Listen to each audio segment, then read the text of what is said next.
اینجا استودیوی مرکزی رادیو زودی است و در 15 دقیقه دیگر شما رو با اخبار تاجیکستان و جهان آشنا می‌کنیم. سلام بینندگان عزیز. نخست نگاهی می‌اندازیم به چند نامگوی موضوع امروز.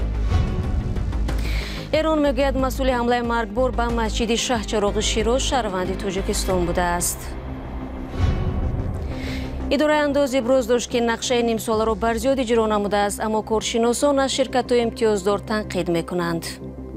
از که مهلت 5 سال امتیاز داده است، لیکن مهلت 10 سال از امتیازها استفاده می‌برند. سرخرید فیروری توجیک از اشتراکش در جنگ اوکراین پشیمان بوده، حاضر است در تاجیکستان برای کرده‌اش جواب بدهد. عادلانه اگر مرا سود بگذرانه و عادلانه ما راضی میام.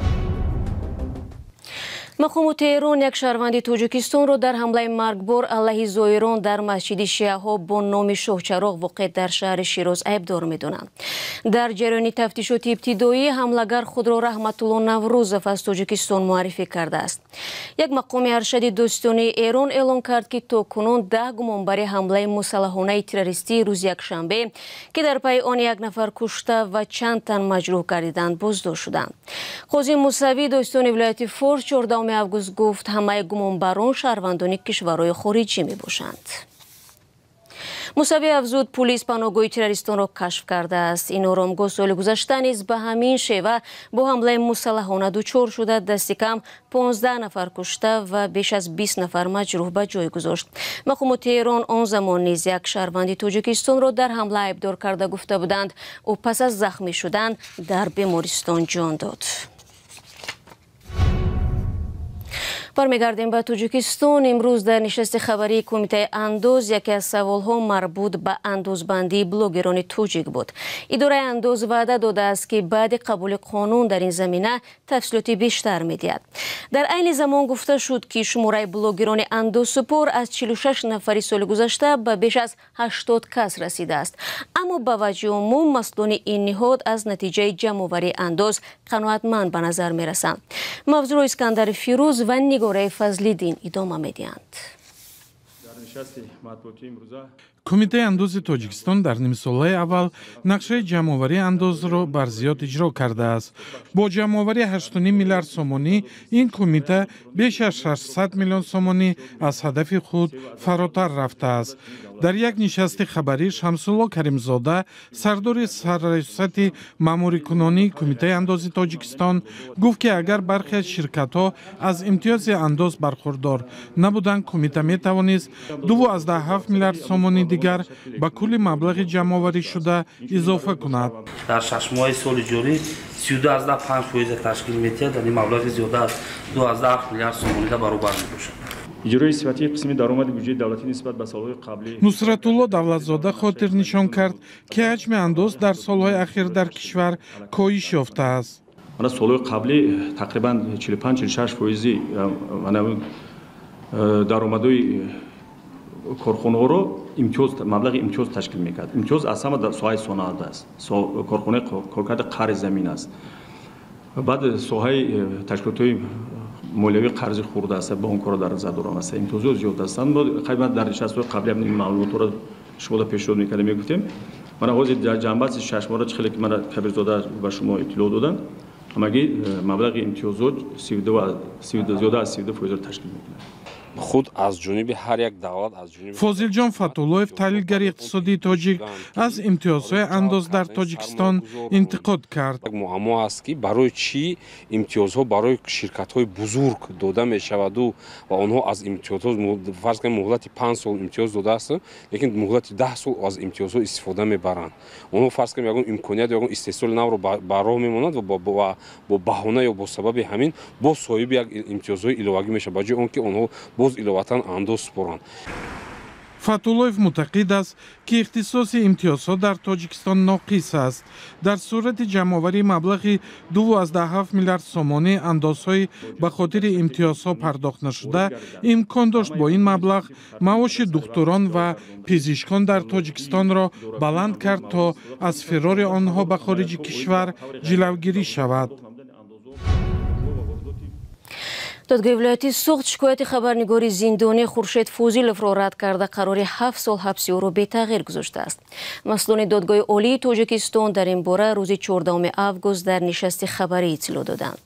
وکیلان دفاع خورشید فوزیلوف پیشتر طلب داشتند که حکم بیکار کرده شود. مسئولان دادگاه عالی گفتند شکایت خورشید فوزیلوف ماه ایول امسال رد شد. درباره موضوع دیگری که در نشست خبری دادگاه عالی مطرح شدند در برنامه‌های بعدی برایتان معلومات میدیم.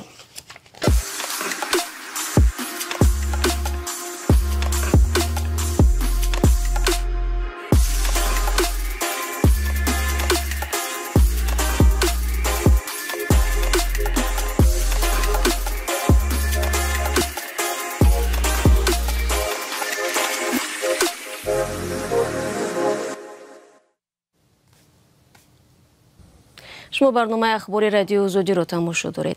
صبح بر وقت 14 آگوست بر اثر حمله هواپیمای بدون سرنشین و موشک روسیه یک فروشگاه بزرگ شهر ادیسا به کامی آتش رفت. خبرگزاری ریترز نوار خدمات نجاتی اوکراین را دریافت نمود که در آن تلاش‌های افسران خدمات نجات و باقی مانده‌های فروشگاه به چشم می‌خورد. ستاد نیروهای مسلح اوکراین در جنوب این کشور روز دوشنبه اظهار نمود که 15 هواپیمای بدون سرنشین و 8 موشک کالیبر روسیه که بندر ادیسا را هدف قرار داده بودند خونسا کرده شدند. به گفته آنها پره‌های موشک‌های خونسا شده به خوابگاه در همان منطقه زیان رساندند. تا حال منبع‌های مستقل و یا روسیه در این باره چیزی نگفتند. بعد بیرون شدن روسیه سازش صادرات گندم اوکراین در ماه ایول سال روان ادیسا بزرگترین بندر و پایگاه بحری اوکراین بارها هدف حمله‌های روسیه قرار گرفته است.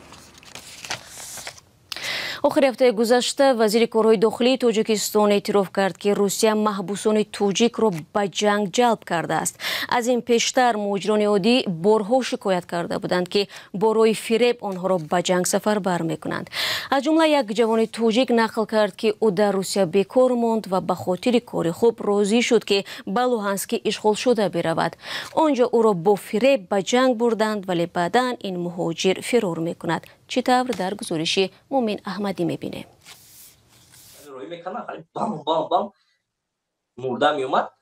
این جوانی 22 ساله تاجیک چند ماه پیش از صف گروه واگنر از نزدیکی‌های بخمود فرار کرده است.